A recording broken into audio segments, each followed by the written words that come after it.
کبھی ادھر کبھی ادھر کبھی ادھر، اور ہم ادھر زمین میں ہی پڑے رہ جائیں گے۔ وہ انسان تمنا کرے گا اور اپنے پیر کی طرف دیکھے گا، جسم کی طرف دیکھے گا۔ میرے بھائیوں، کیا کوئی انسان اپنے جسم کے ساتھ اوپر کو جا سکا ہے؟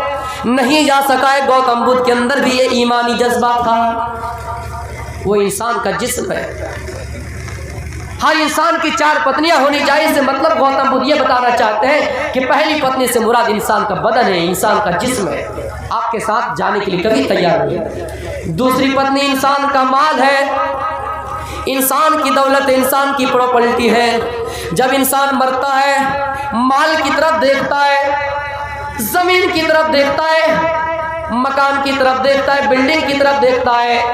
جو بلڈنگ اس مالک کے فیس کے بغیر، چہرے کے بغیر کھلتا بھی نہیں تھا، ان کا دروازہ لاک ہو جاتا تھا، ان کی پرمیشن کے بغیر کوئی اس کے گھر میں نہیں آ سکتا تھا، لیکن اس گھر کو چھوڑ کے الوداع کہہ جائیں گے اور کہیں گے آئے گھر میں تمہیں چھوڑ کے جا رہا ہوں، کیا تم میرے ساتھ جانے کے لیے تیار ہو؟ گھر کا بھی وہی جواب ہوگا کہ میں تمہارے ساتھ جانے کے لیے تیار نہیں ہوں۔ زمین کا بھی وہی جواب ہے کہ میں تمہارے ساتھ جانے کے لیے تیار نہیں ہوں۔ میرے بھائیوں، دنیا کی تیاریاں کر لیجئے، دنیا میں تمام سامان کو چھوڑ کر ہم اور آپ جا رہے ہیں، لیکن ہم اور آپ آخرت کی تیاری نہیں کر رہے۔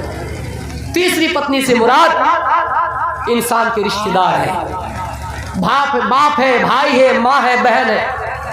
باپ سے اتنی محبت ہے، باپ کبھی نہیں چاہتا کہ میرا بیٹا مجھ سے الگ ہو۔ ماں سے اتنی محبت ہے، بارش کے قطروں میں ماں بھیگتی ہوئی اپنے پروں کے نیچے، آنچل کے نیچے اپنی اولاد کو چھپائے رکھتی ہے میرے بھائیوں۔ لیکن وہی اولاد جب مرنے کے قریب آئے، جب مر جائیں گے، ماں مر جائیں گی، آپ مر جائیں گے، زیادہ سے زیادہ قبرستان تک جا سکتی ہے، اس کے علاوہ نہیں۔ تیسری پتنی نے کہا تھا کہ میں شمشان گھاٹ تک تو جا سکتی ہوں، اس کے علاوہ نہیں جا سکتی ہوں۔ اور چوتھی پتنی سے مراد انسان کا اعمال ہے میرے بھائی، ٹوٹی پھوٹی اعمال، چاہے کچھ بھی کرو وہ آپ کے ساتھ جائیں گے اور اس کے علاوہ کچھ اعمال آپ کے ساتھ نہیں جا سکتے ہیں۔ تو میرے بھائیوں، میں علمی سلسلے میں تقریر کر رہا تھا اور ایک ہی تقریر میں کر رہا ہوں، تو بھائی میرے بھائیوں، 4 پتنیاں سے مراد یہاں گوتم بدھ کا یہ بتانا مقصود تھا۔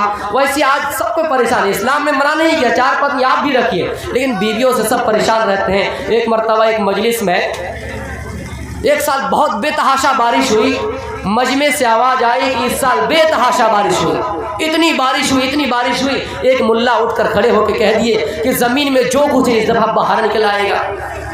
تو پھر ایک آدمی من ہی من میں ڈر رہا ہے کہ کہیں ایسا نہ ہو کہ میری 3 پتنیاں زمین کے اندر وہ نہ نکل آئے۔ تو میرے بھائیوں، بیویوں سے سب کو پریشان رہتے ہیں، تو جائز ہے، آپ کر سکتے ہیں، لیکن سب کو حقوق برابر دینا ہے میرے بھائیوں۔ وہ چیز اسلام یہ آپ کو، ہمیں اور آپ کو سکھایا۔ تو علم کی فضیلت ہے کہ علم میرے بھائیوں ہمیں اور آپ کو سیکھنا ضروری ہے، اور علم کے لیے ہمیں اور آپ کو پیسہ لٹانا ضروری ہے۔ ہم اور آپ جب تک پیسہ نہیں لٹائیں گے علم حاصل نہیں کر سکتے ہیں۔ اس واقعے کو یاد کرو میرے بھائیوں، ایک شخص تھا جن کا نام ابو عبد الرحمن فروخ ہے ان کا نام میرے بھائیوں، جہاد کے میدان میں جاتا ہے۔ علمی تقریر میں آپ کو کروں گا، آپ کے سامنے آپ سمجھ پائے یا نہ پائے۔ جہاد کے میدان میں جاتا ہے، اپنی بیوی سے کہتا ہے میری بیوی میں جہاد کے لیے جا رہا ہوں، ہو سکتا ہے تاخیر ہو جائے، آنے میں لیٹ ہو جائے، ایک کام کرو تمہیں میں 30,000 دینار دے کر جاتا ہوں، تم اسی سے خرچہ چلانا۔ پیٹ میں بچہ پل رہا تھا، کہا کہ اسی سے خرچہ چلانا، اپنا خرچہ بھی چلانا، پیٹ میں جو بچہ پیدا ہوگا اس کا بھی خرچہ چلانا۔